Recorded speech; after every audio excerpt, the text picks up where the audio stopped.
ازيكم يا جماعه؟ النهارده معايا ميكس جميل جدا، حاجه للشتاء. يعني كذا زبون او كذا حد سالني من الناس المتابعين، قالوا لي عايزين حاجه للشتاء يعني تكون ثبات وفي نفس الوقت ما تخنقش. او في ناس بتبقى عندها مثلا حساسيه من البرفان، او ناس بتبقى عندها مثلا حساسيه من الجلد او كلام من ده، وعايزين حاجه هاديه، مش عايزين حاجه تخنقهم.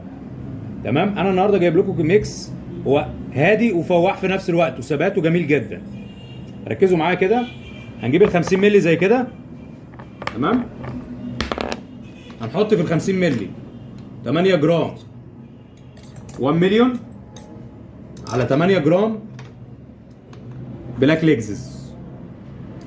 ركزوا في النسب كويس عشان النسب دي بتفرق جامد يا جماعه. ونكمل بقى الازازه الحلو. ونقلب.